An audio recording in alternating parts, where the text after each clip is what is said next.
Thank you for joining this episode of our webinar series on best practices in eDiscovery, artificial intelligence, and digital forensics.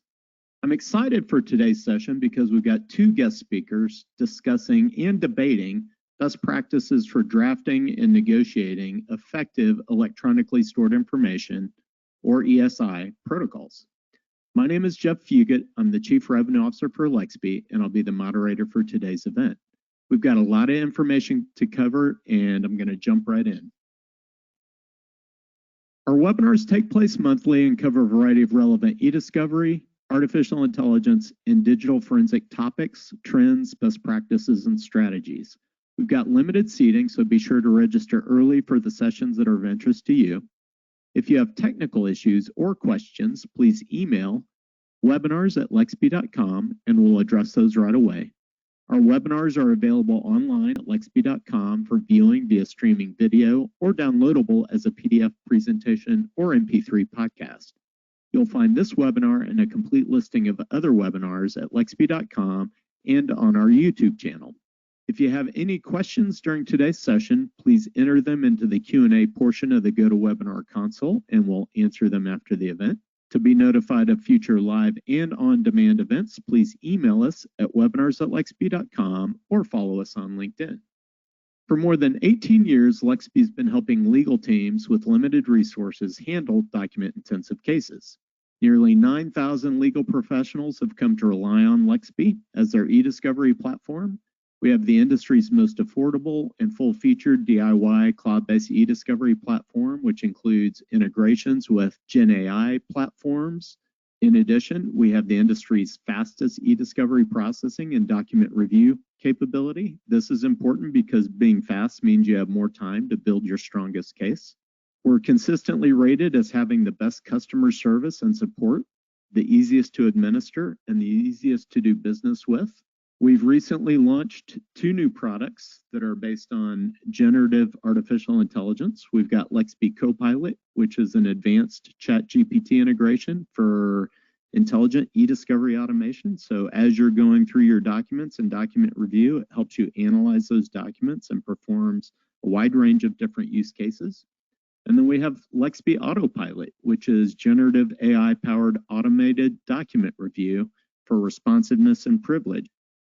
We also deliver the industry's fastest ROI based on a study that was done by G2. We also have a CED-certified eDiscovery team of specialists and expert consultants. And we also have a full forensic lab staffed with Celebrite-certified and Axiom Magnet-certified forensic investigators who perform full and targeted forensic collections to assist with evidence acquisition.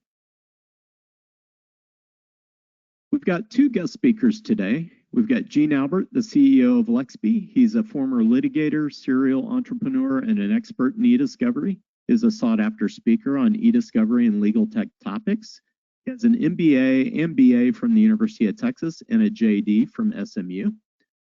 Joining Gene is Craig Ball. Craig is a Texas trial attorney, certified computer forensic examiner, and adjunct professor at the University of Texas, teaching electronic evidence and digital discovery, as well as at Tulane University Law School, teaching digital evidence.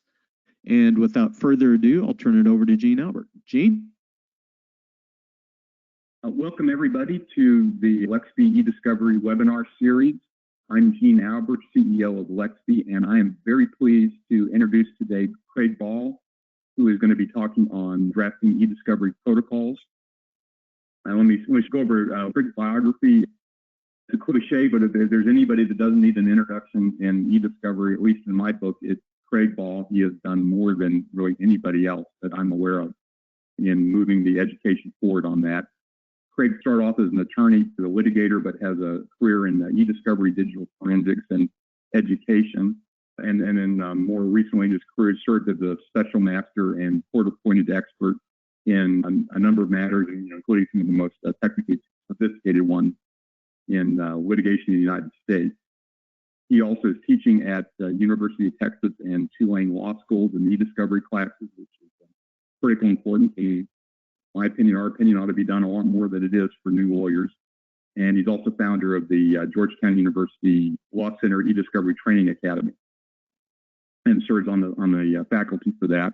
Where everybody may know Craig and remember him is for years he was writing a volunteer column on eDiscovery and forensic issues that was in a lot of technology news, and then a few years ago switched that out and you now publish that in your blog at craigball.net. Craig also maintains another website called craigball.com that includes massive number of materials and some of the best or the best that's on there for eDiscovery and forensic matters.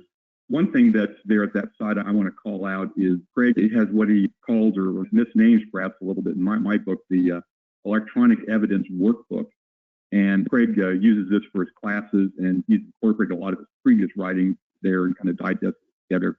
But this thing is running at 617 pages for the last version. It's freely available, and it's really a go-to guide for me and others here at Lexby for substantive matters and practical advice and wit, on eDiscovery matters. And if it's not covered in there, probably nobody's thought of it yet. You'd be the first one if you don't find something important that's in there.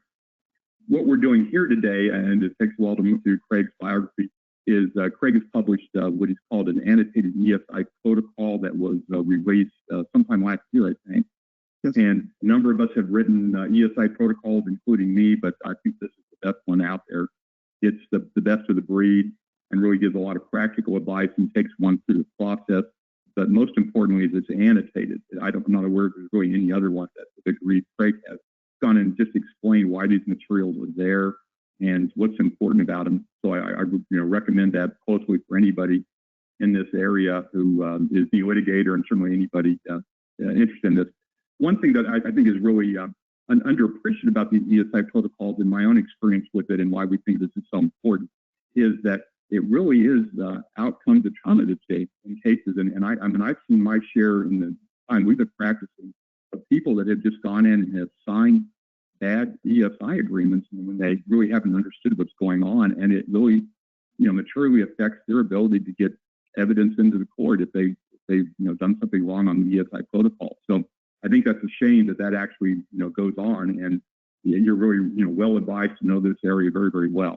So with that, I will turn things over to you, Craig. Thank you. Well, thank you, Gene, for that very generous, kind introduction. I'm really glad for the opportunity to talk about protocols, and I feel like I have come out of the box almost saying what Gene just said about outcome determinative could be terrifying in the talk about protocols. And there are certainly people out there today who are pushing back on the idea of protocols. And so I want to make clear from the beginning, as I talk about this thing that I published last year called the Annotated eDiscovery Protocol, which hopefully is coming up on your screen at this very moment. So there's a story behind almost anything I do, some of them interesting and some less so. And this one goes all the way back to 1982, when as a freshly minted young lawyer out of the University of Texas School of Law, where I now teach many years later, there I am being sworn in on my first legitimate day as an attorney at a federal court. I don't even recognize that skinny, dark-haired kid either. But no, a handsome-looking guy there. Well, what happened? The ravages of age. So I was very fortunate out of law school. I went to work for the premier plaintiff's personal injury law firm in Houston. That's at our offices. And I was assigned my office as an associate. And as I went up there to that office, on the bookshelf were a series of books called Miller's Standard Annotated Insurance Policies. Now, if anyone listening has ever practiced in the personal injury arena, you know, of course, that we say that lawsuits stand on a three-legged stool of liability, causation, and damages. But if we were completely frank and pragmatic, we'd say that at least in the personal injury world, lawsuits stand on a much more critical fourth leg, which is the ability to actually get compensation for your clients, to get paid. And so these books brought a green lawyer into the world of making insurance coverage apply, how to plead and prove cases to get paid. And that was just finding the goose that could lay the golden egg early in my fledgling career.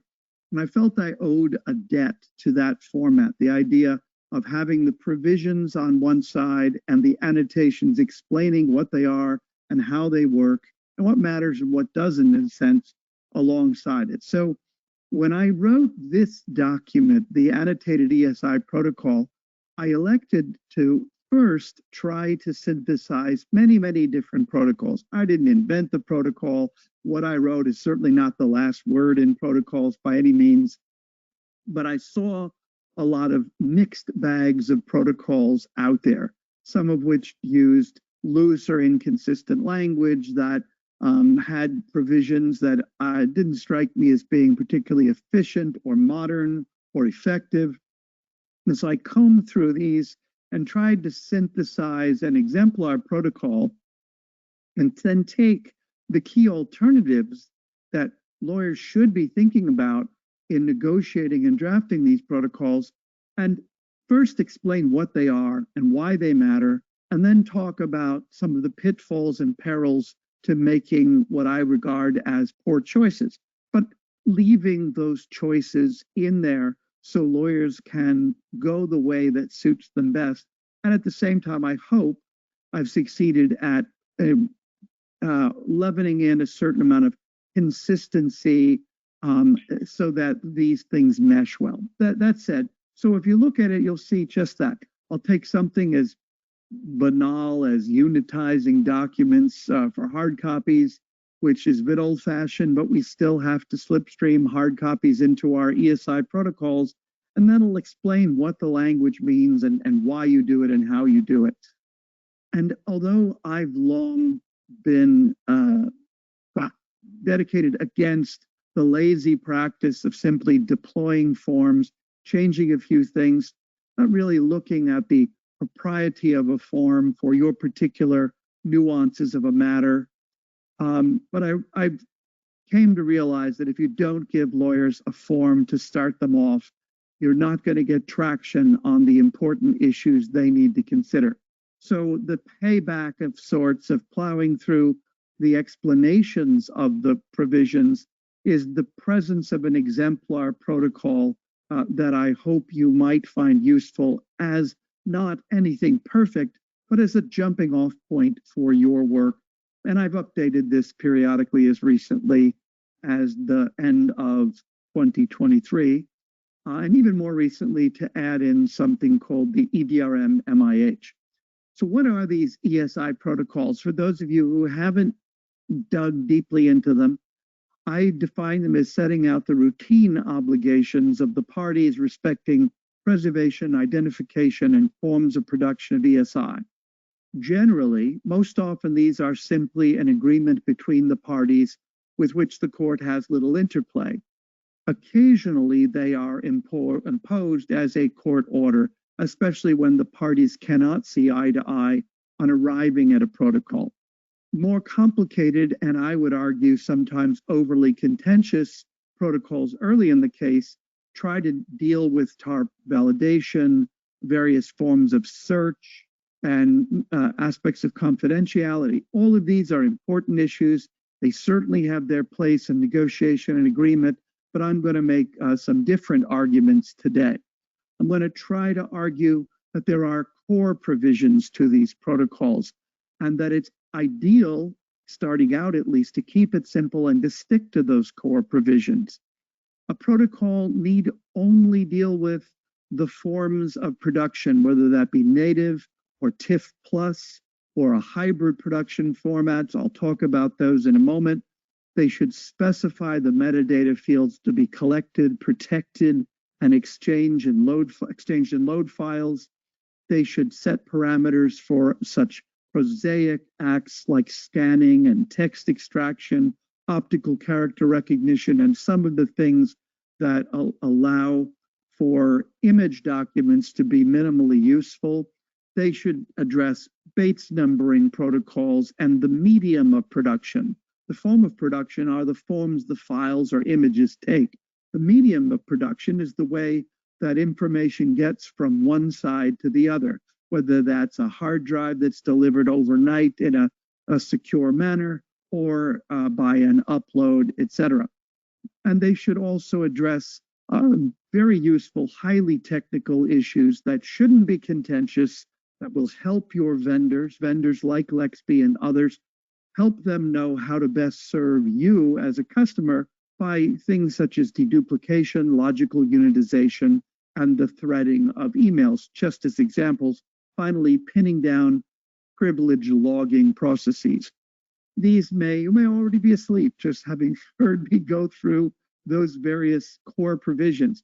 But if you can get those down, and honestly, in my experience, if you try not to bite off more than should be chewed at the beginning, you can and should get those things down, because that sensible core protocol serves as a framework for further consensus. Being able to work out an agreement on just the basics shows both sides several important things. First of all, it allows you to know, and it allows you to demonstrate at the very earliest moments of a case that you're competent or not, that you understand issues of ESI and eDiscovery or do not.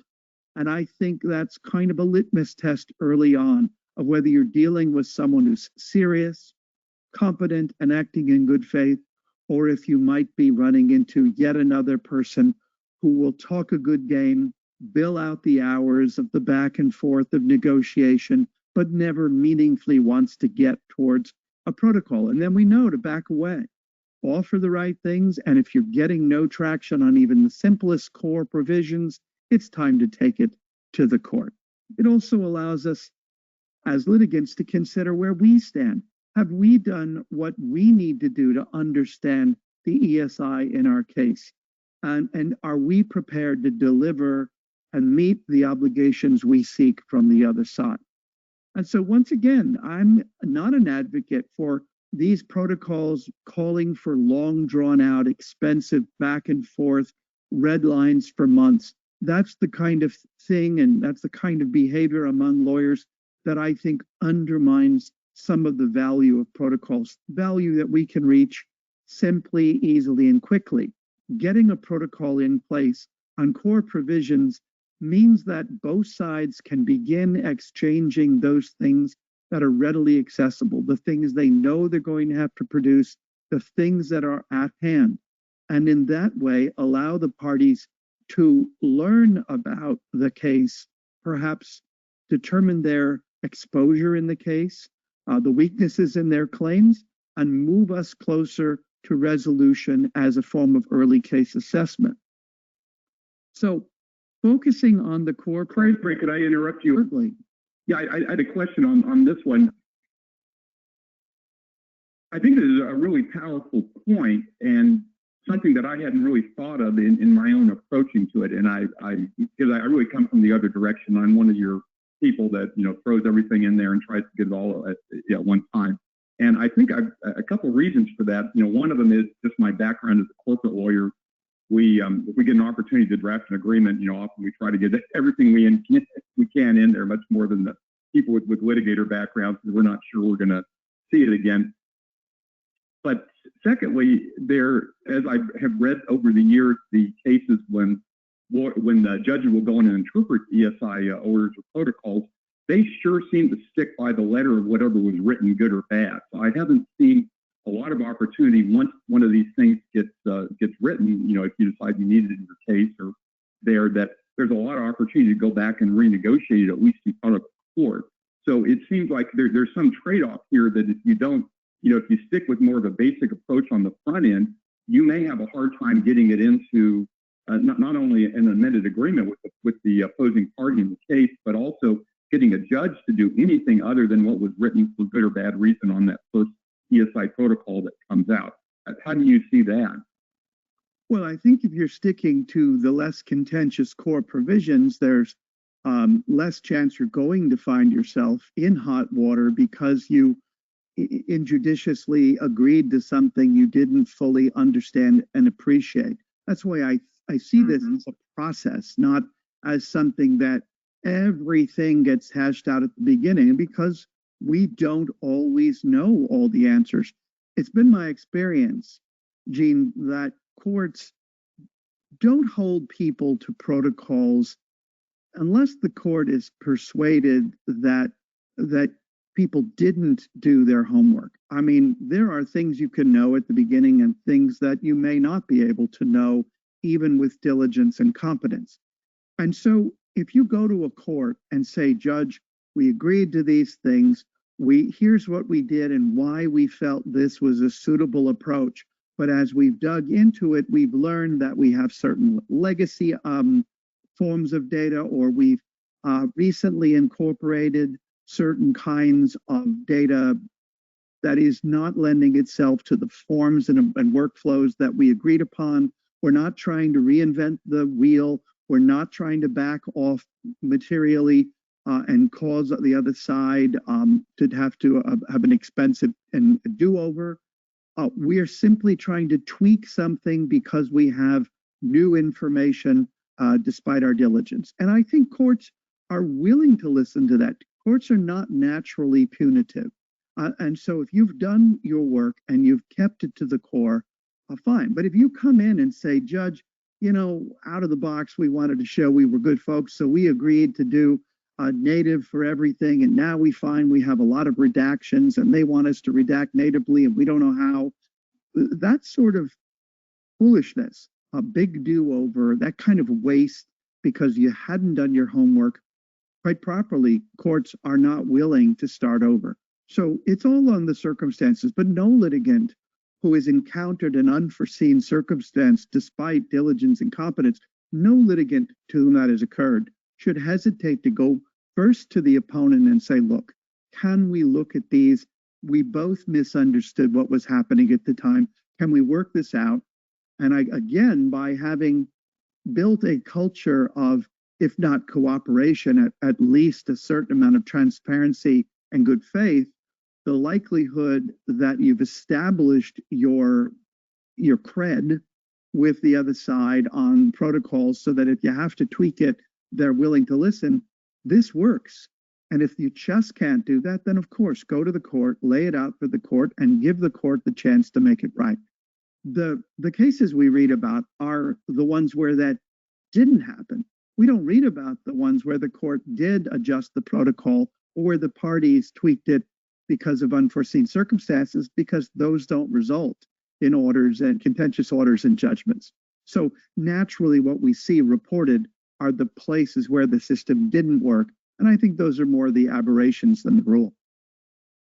They're great point all. I hadn't really thought about that. And then I guess if somebody really had an issue with that, you could always draft like a non-integration clause or something just to be clear that you weren't meaning to cover the complete scope of all things that could be determined. I don't remember if you had that in your protocol or not, but I'm sure that's addressable. But great point. Thanks. Well, I understand what you said. I could hear that corporate lawyer background. We all want to leave escape hatches to obligations if we can, if we're the obligor. But these protocols are designed to allow the parties to move forward. And so we have to have a certain reliance upon, say, forms of production, Bates numbering. Again, these are very core, very basic things. But I don't think you want to have to always be going back to the well on these things. So as I've been saying, don't expect too much from the protocol too soon.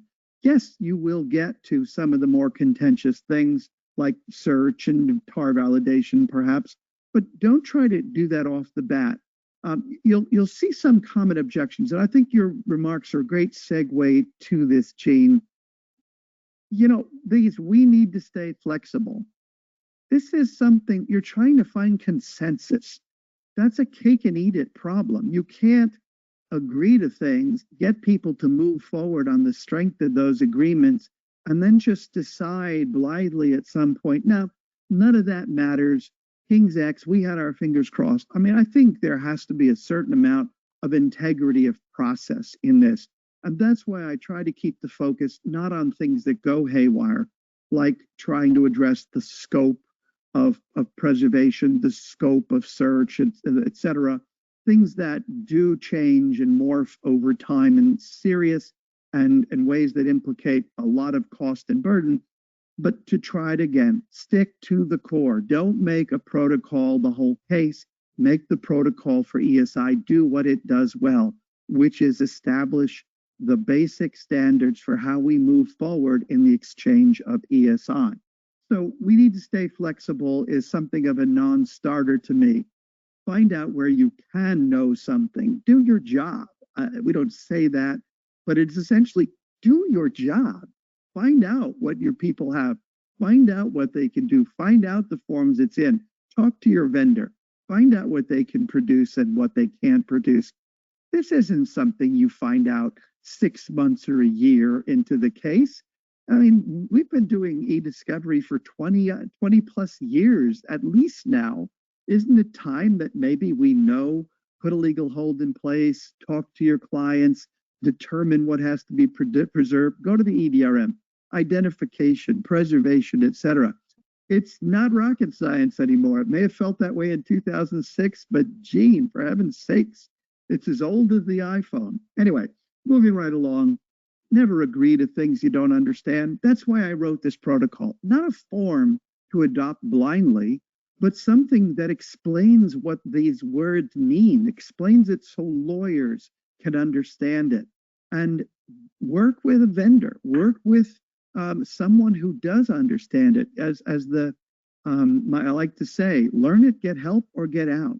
Don't get involved in a case that centers around electronically stored information and expect you're going to sidle up to the judge as it was 20 years ago and go, Judge, I don't get this electronic stuff, because those days are long gone. Those are the cases that you talked about a moment ago, Gene, as often as not, where somebody has agreed to something and they never even bothered to check if they could meet that obligation. So do your homework. Court-ordered protocols lead to sanctions. Well, violations of court orders can lead to sanctions. And I think for both sides, that's not a bad thing. Courts need to, and to protect their jurisdiction and protect their power. And so I recommend, if you think you're dealing with an untrustworthy opponent, there are advantages, significant advantages, I'll talk about in a moment, to having them entered as a court order. And protocols get too far down the weeds. I hear that objection. This stuff's technical stuff. Well, these are technical issues. Again, vendors need to know. They need specifications. You want bids from vendors as to what things are going to cost and how long things are going to take. You're going to have to give them some answers to some of these form questions and so forth, so they can say, we can do that readily. We do that with a checkbox, or that's a little more complicated for us. Here's what we can do instead. So the scope of the paper is too much for me to go over here. So I just want to pick out a few highlights, if you will. And one of those is, are these ESI protocols compulsory? And I can give you the classic lawyer answer of it depends, or yes and no. And so technically you can read the Federal Rules of Civil Procedure cover to cover, and it's never going to tell you the parties must submit a protocol. But it will say that the parties must enter into a discovery plan. 26F is going to require the parties to confer about issues of preservation of ESI, forms of production. Specifications can be made by the requesting parties for that, and issues of privilege. So the rules contemplate that the parties will discuss and agree to, or failing agreement, get a court order as part of a discovery protocol entered by the court. So you can call it an ESI protocol or a series of meet and confer agreements. I don't really care what you name it, but the vehicle of the ESI protocol is, I think, an optimum way to approach these issues. So should they be court ordered? I've touched on this. I find, and your mileage may differ, but I find that judges guard their authority more jealously than they guard litigants' rights. That's not a slam on the courts. Courts have to protect their power. If court orders are not followed, everything falls apart. And so if someone, after having brought these issues to the court, having the court issue a specific instruction on core provisions of what the parties need to do, and someone simply doesn't bother to do it, that's going to incense a judge. And so, yes, you are more likely on the first instance to see either a remedial sanction or perhaps even a serious sanction in the face of spoliation with intent. But most of that doesn't come out of protocols. Courts fix it, but courts rarely come up with anything that's a decisive sanction, or certainly not a what we call a 2E sanction, a serious sanction coming out of Rule 37. But if you want a protocol with teeth, get it entered as an order. Now I'm going to talk, if you wouldn't mind, Gene, I want to talk a little bit about forms of production. With forms of production, people kind of ask, do the forms of production really matter? Particularly, well, what should we say? More experienced lawyers like you and I, Gene, people who have the wisdom that comes with of silvery hair. I mean, we're still hearkening back to the days of paper. And so often, do the forms of production really matter comes up. And, isn't something kind of like a printout going to work? Is it good enough? And the answer is there's a difference of view here and a lot going on, perhaps the most contentious issue, but it doesn't need to be. And I started using lately an analogy of aspect ratios of video. Most of us who've bought a television in the last 10 or 15 years have thought about aspect ratios, but I go back a long time. I was born in 1957, and back when I was watching movies on TV as a kid, movies until 1953, before I was born, movies were filmed in what's called the 4:3 ratio. It's a little wider than they were tall, and they fit those old TVs pretty nicely. But the movie studios back in the day, they were scared that TV was going to keep people from going to the theaters. So they tried all kinds of things, widescreen, CinemaScope, Cinerama, Panavision, all these things, so that screens got wider and wider and wider, and movies got wider and wider and wider.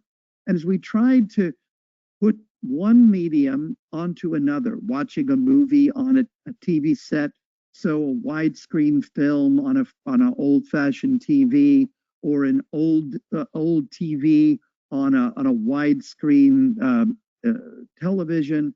We had things like that required pillar boxing and letter boxing. So we only got to see part of the image, and viewers hated that stuff. They just hated it. So broadcasters started doing a thing that many people don't even know about called pan and scan. And it happened that not too long ago, I watched an old epic called Ben-Hur. And Ben-Hur had this famous chariot race going on. And this is a stirring moment, one of the most famous in movie history. And because it was wide, you couldn't see it all. So what the TV people started doing is they would pan and scan. They would only show part of the widescreen image, the part they thought maybe was most important, and then they would go to another side. And so people watching these movies on television were none the wiser. They were missing all the epic wonder of these shows because of this pan and scan, but they didn't really understand what they were missing.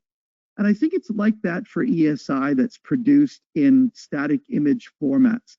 You just don't know what you're missing, and turning to things like TIFF images, you're paying more for less. And I argue, what's the optimum unitization for eDiscovery? I mean, documents, pages, lines, as we do, say, with depositions. And I think the answer is files, because applications store information in files, users use files, lawyers collect files, you process files, dedupe files, etc.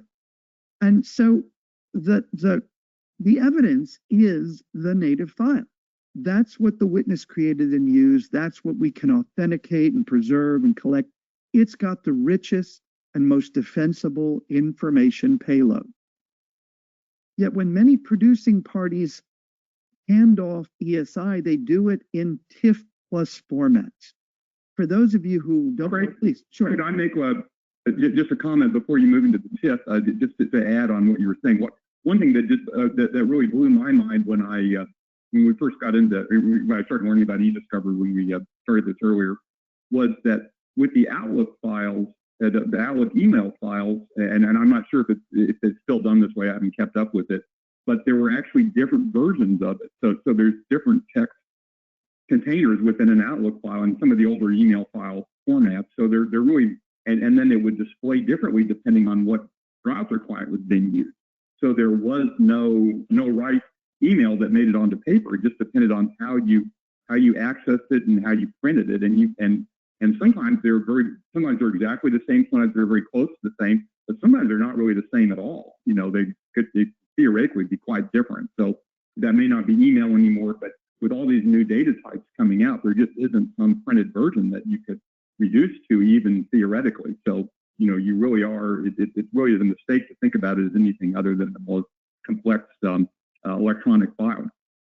Well, you make a great point, Gene, and I think even people pretty steeped in electronic discovery and ESI may not appreciate that every email that you send or receive actually sends two different copies of the email, one that is in a rich HTML format and a much more basic plain text version, because this is the way emails are designed to traverse even the oldest systems. So if in processing, the less rich version were imaged instead of the more rich version, I could see how that could create serious problems in terms of color, formatting, italics, everything could go wrong there. And I don't even know if that's the problem you're talking about. There are a lot of issues that come up when you try to reduce information that's born electronically into a TIFF image. And on the TIFF image, just to go back to this, a native JPEG photo. Here's a photo from a very high profile bit of litigation a couple of years ago. If you were to produce this colorful JPEG image as a TIFF image, it would be stripped of all its color, because a TIFF image, a tagged image file format image, is a black and white rendering, one image per page typically, with no searchable text and no native metadata. And I know people are immediately pushing back going, what do you mean no searchable text? Let me get there, because TIFF doesn't contain searchable text. Here's a native PDF with color used to denominate fields of information. And you see the challenges we see reducing this to a monochromatic image like in the front. And again, the TIFF image has no searchable text by itself, no pocket, if you will, as we see with a PDF, where a PDF might contain searchable text. TIFF images do not. So here we have a kind of a rogues gallery of the rich and famous: King Charles, Pope Francis, Warren Buffett, Tom Cruise, Beyonce, and Jeff Bezos's former wife, Mackenzie Scott, the great philanthropist. Now, these people don't live like we do. They're richer than we are. They may be smarter than we are. They have more followers than we do. You would think that they would live a better life in every respect. But you know, here's the great leveler. If any of those celebrities were to go and create a spreadsheet or a word process document or a PowerPoint or whatever, they're going to use the same operating systems and the same applications that we mere mortals use. There's no special windows for rich people. And so we've used those native formats for many, many years. They are original, searchable, and they are complete by design because they are the evidence. But when you make a TIFF image conversion, instead you get something that's much less, not original, not searchable, and not complete. But because the law requires that we must produce, under federal civil rules certainly, we must produce some level of searchability. We cannot degrade it so materially as to eliminate it.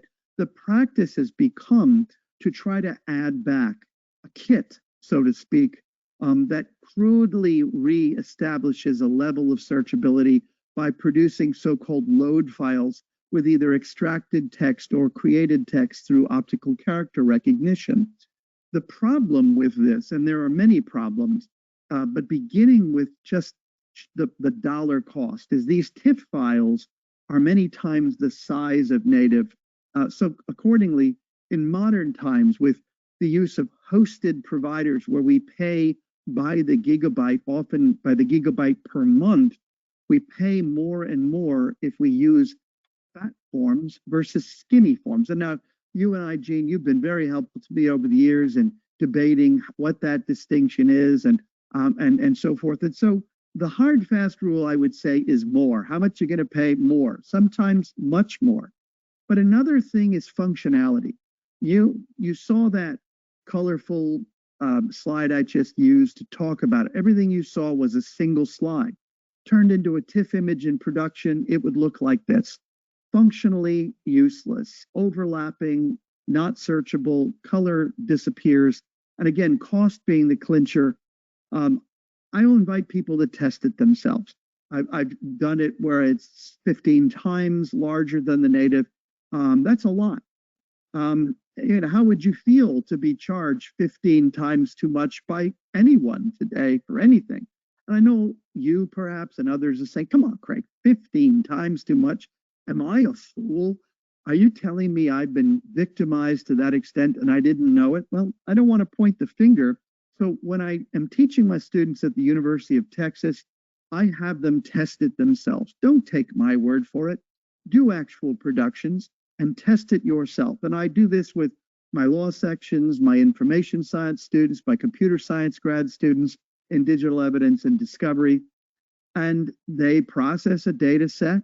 They export it in native. They export it in a standard TIFF plus load file using standard settings, not gaming the system, and then compare the size of the two alternate sets.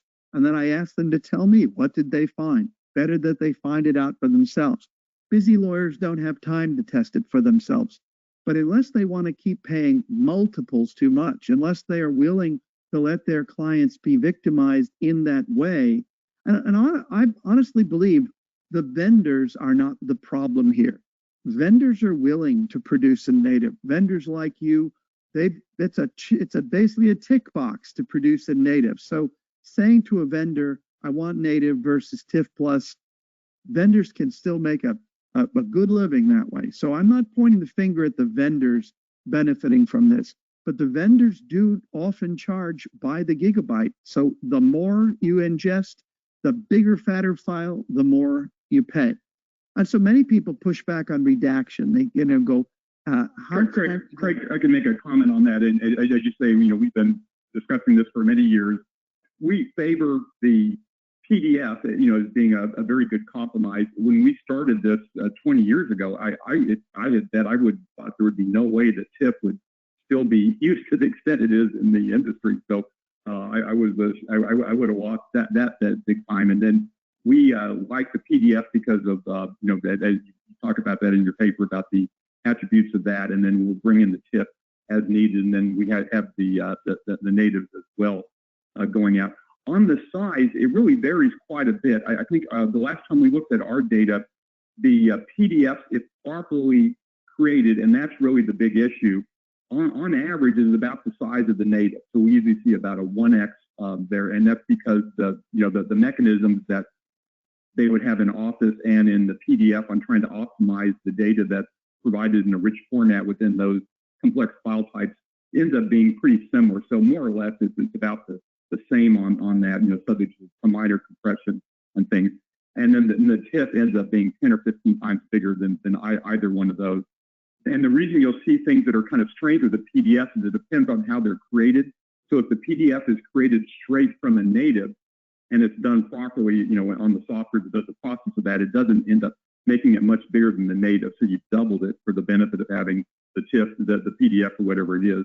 On the other hand, if the process, and particularly on some of these systems that are more TIFF-centric or image-centric, are that they create the image first and then make it into a PDF, where they make a TIFF first and then they PDF the TIFF, and now you're up at that 15x. So we see a lot of confusion on that point as well.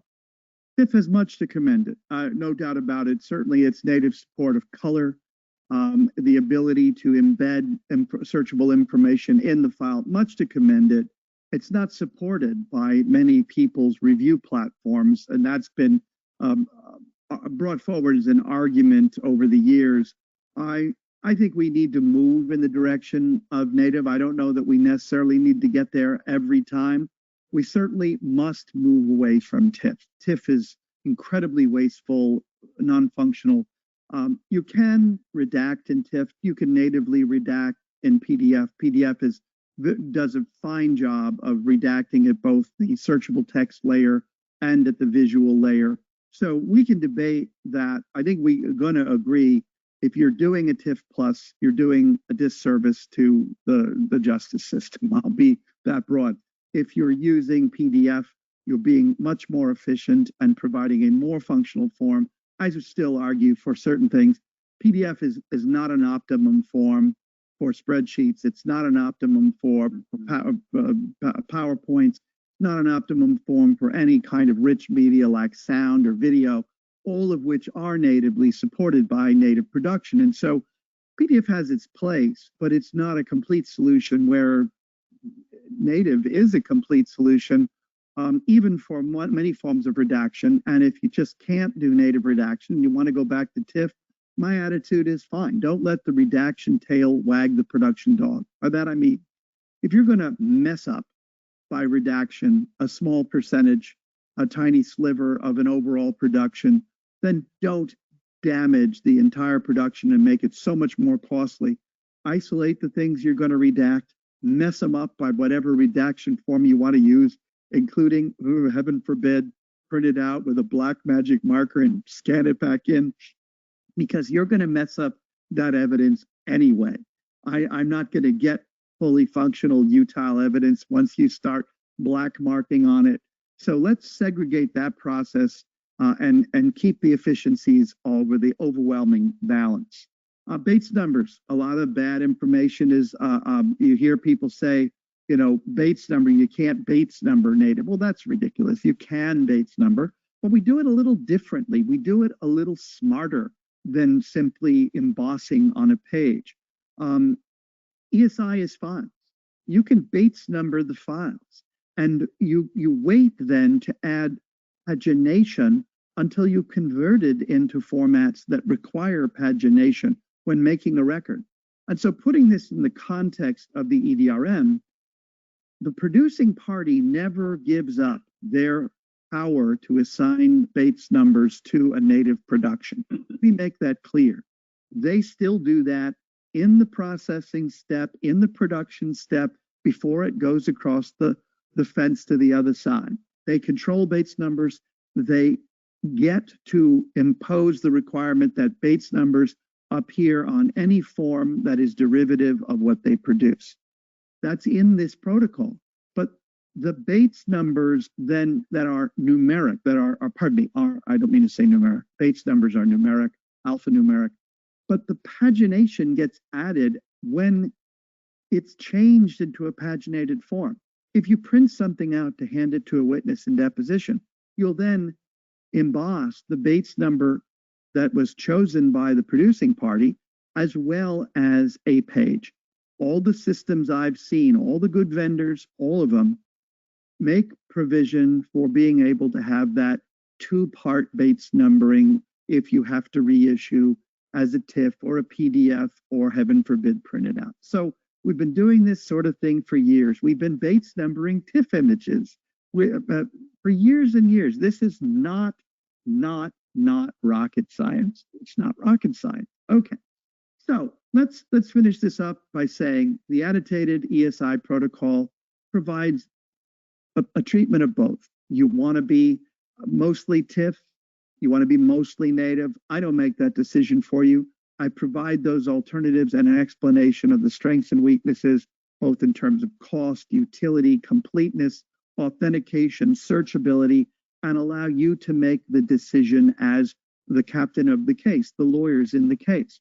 And when you choose your form of production, you should be matching it to your needs. What do you need to do with the evidence? What do you need to know about the evidence to authenticate it, to challenge it in court? Can you reap the benefits of native forms? Those benefits are manifest. Those benefits are significant. But if you're trying to use very, very old tools, if you just don't know how to handle native production, if you're going to do something stupid, maybe you need to be protected from your own incompetence and just try to use a browser with no searchability to TIFF images. I think you're hurting your clients, but we'll leave it there. Don't be so desperate to get something in a hurry that you agree to accept anything.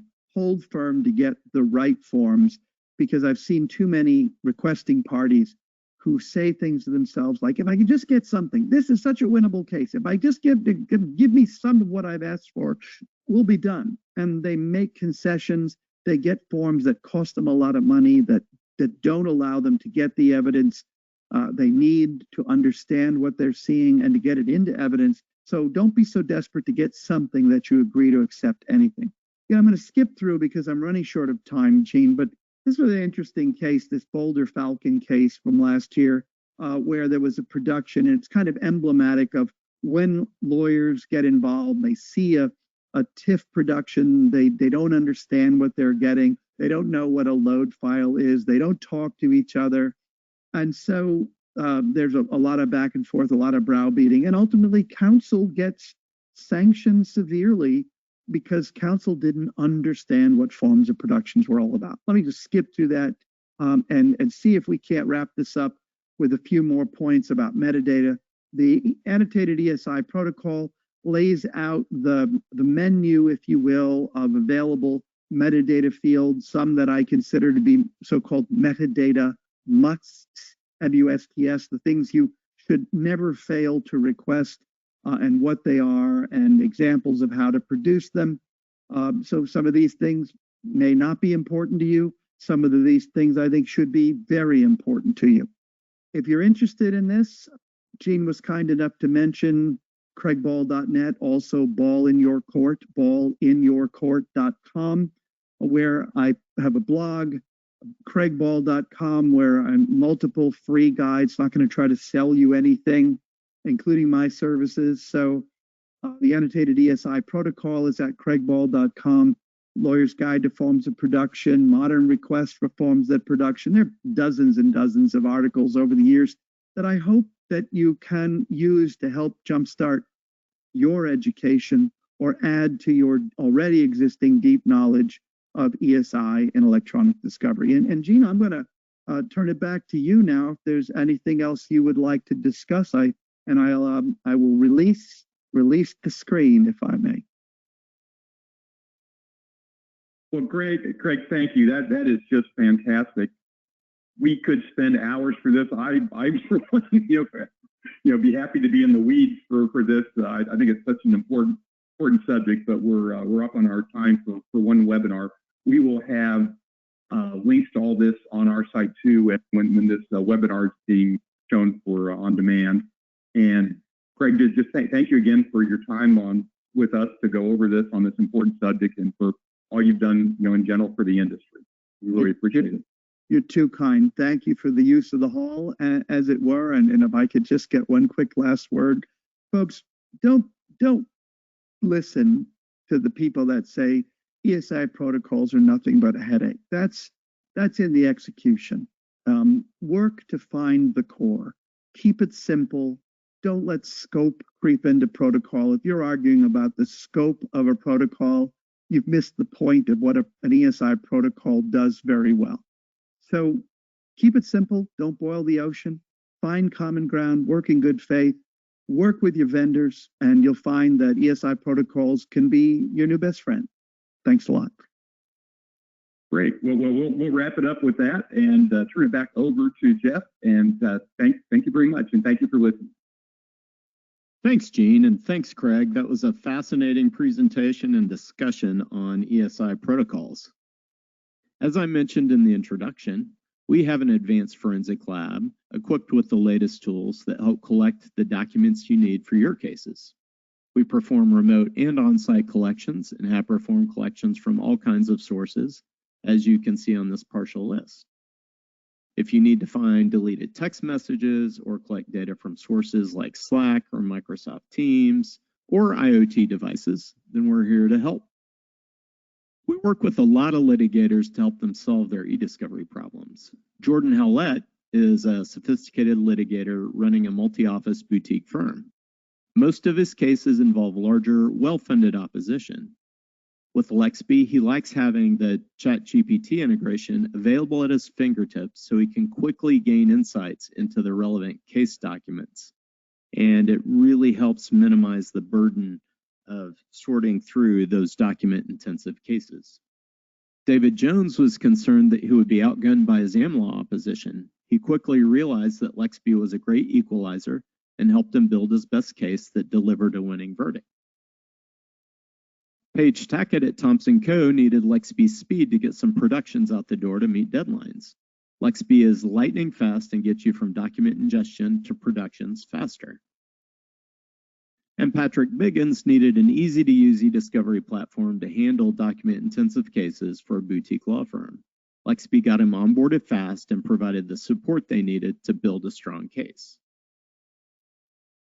And as I mentioned previously, Lexby has a comprehensive GenAI integration, and Lexby Copilot is our GenAI interface that delivers eDiscovery automation. So what does that mean? Well, first, this feature has been incredibly popular since we've launched it. It automates all of the tasks and delivers outstanding quality and reliability. So when I say automates all of the tasks, it automates the document review process.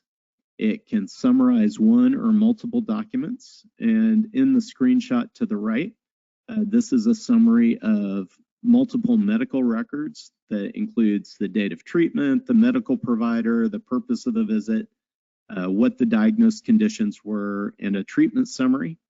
It also automatically identifies key events, automatically identifies key entities, automatically identifies key issues. It can create a timeline of events. If you're in the middle of a document review that's industry specific and there are a lot of acronyms, it will automatically define the acronyms for you. It can very quickly and seamlessly identify PII and PHI. It performs language translation if you're dealing with multilingual documents. I'd like to thank you for attending today's session. We'll be making the following available to webinar attendees: a recorded streaming version, an MP3 podcast, as well as a PDF.